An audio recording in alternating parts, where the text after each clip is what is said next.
So good day everyone, I am Catherine B. Guevero and I will be discussing about a transposons.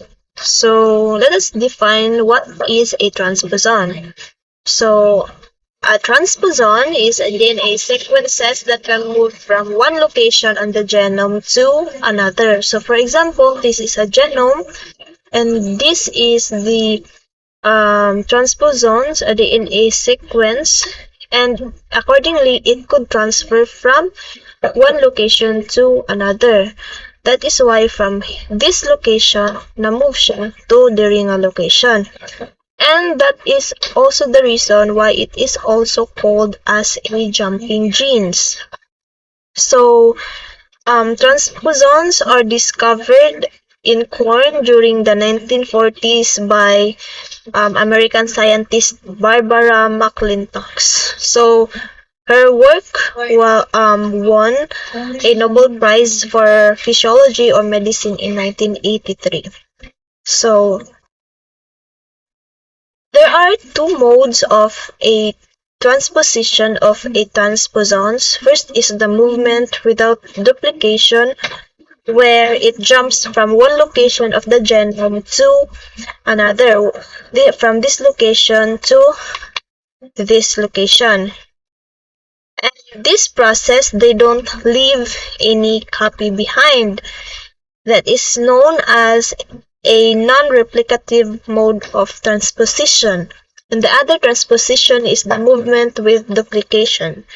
So basically, it can make a copy of itself and it can move from one location to another, leaving its copy behind. So it is known as a replicative mode of transposition. So transposable elements make up almost half of our genome but are mostly silenced via different epigenetic mechanism such as histone modification and DNA mutilation. And to understand and to know the importance of transposons to our body, let us know the function of transposable elements and what is their relevance to us. So transposable elements are involved in several diseases like myocardial infarction, neurodevelopmental disorder, neurodegenerative diseases, and modulation of the immune system. So how does transposon work? How does transposon affect us and give us such diseases? So jumping genes or the transposons can jump from one genomic location to another. We all know that. But what is the big deal about it? Now, if the ordered sequence of a gene is disrupted due to the transposition of the transposons, what will likely happen? So, what will happen is that it would lead to a mutated products. It will lead to a mutated products. So, for example, ang atong transposons, which is kini nga sequence, nag-integrate siya sa atong ordered sequence genes. So, transposons may jump and land in the coding region of a gene. So, for example, moani siya ang sequence sa atong transposons. Ang AT, AGAT, moani siya ang atong transposons, for example. And this is the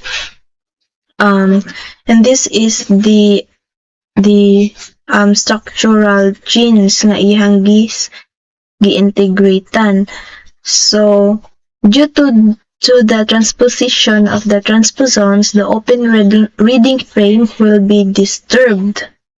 Therefore, it will lead to a mutated product, and it can positively or negatively regulate gene expression from nearby gene.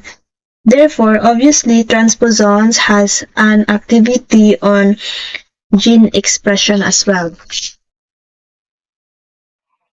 Transposons can show a mutagenic effect where they can get into a certain location and disrupt the genes, and it can also show epigenetic silencing where they could silence nearby genes by attracting epigenetic modifiers, and also a source of INC-RNA, where transposons can also act as a source of long non-coding RNA. And lastly, it can also show or act as an enhancer. They could serve as an enhancer and thereby control gene expression as well. There are three classifications of transposons. First is the DNA transposons. Second is the virus-like retrotransposons. This is retrotransposons, guys. I'm sorry. And lastly is the poly-A retrotransposons. So first, let us talk about the DNA transposons. So the DNA transposons has a particular region called the coding region for transposase. So it calls for the transposase enzyme, and it also have a terminal inverted repeat. This is the terminal inverted repeat, and this is located siya sa each end sa transposons. Now, these DNA transposons work by diari sa iyang terminal inverted repeat na ay mag-cleave diari nga ginatawag og katong transposase enzyme. Mag-transposase enzyme, mag-cleave diari siyang end. Mag-cleave diari siyang end. That's why. So what will make it happen? After katong transposase enzyme nga mag-cleave diari siyang end, ang mahitabo is ma-separate ang transposon sa genome. So, after mag-cleave niya, it will create a double-stranded DNA break. Muna ma-separate din siya. Now, these transposable elements can be integrated to a new region in the genome. So, therefore, ang new region, nabalhin siya diri from this genome to another genome. And thereby, it can jump from one location to another. So, from this location, maato siya sa lahi na po nga location. So, second is the virus-like retrotransposons. Retro ni guys, I'm sorry na mali siya. Retrotransposons, so it also have an inverted terminal repeat, and it contains two genes important for recombination, which is the reverse transcriptase and the integrase. Now, how does this virus-like retrotransposons work? So, first, the transposons would be transcribed. First, these transposons would be transcribed. And then, the reverse transcriptase would make a copy of it.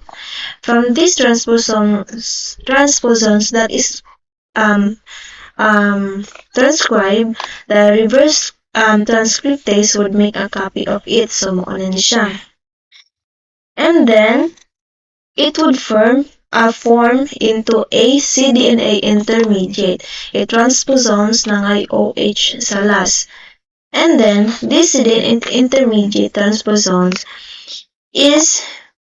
will be integrated into a new genome by the help of this integrase. So, first is diri kuan siya i-transcribed, and then ang reverse transcriptase mag-make a copy of it, and then it would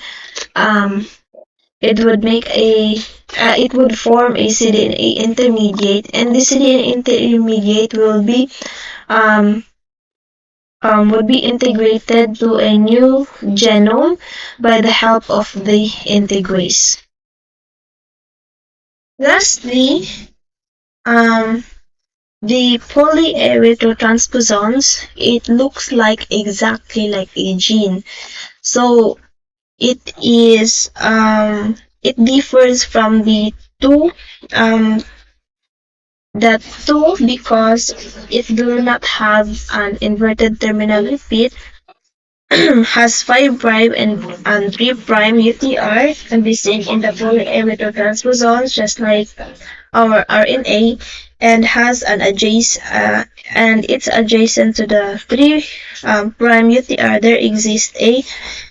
There exists an A and T enriched region there. A and T enriched region. So it do not have an inverted terminal repeat. Dili siya pareganiha. Wala siya inverted terminal repeat. It has 5' and 3' can be seen in the polyerythrotransposons, and adjacent sa 3' na ay A and T enriched region.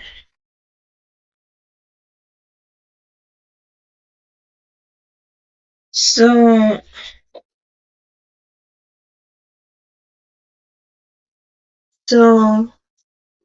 enriched regions. So transposons are really important in the field of molecular biology, especially in the recombinant technology. Thank you.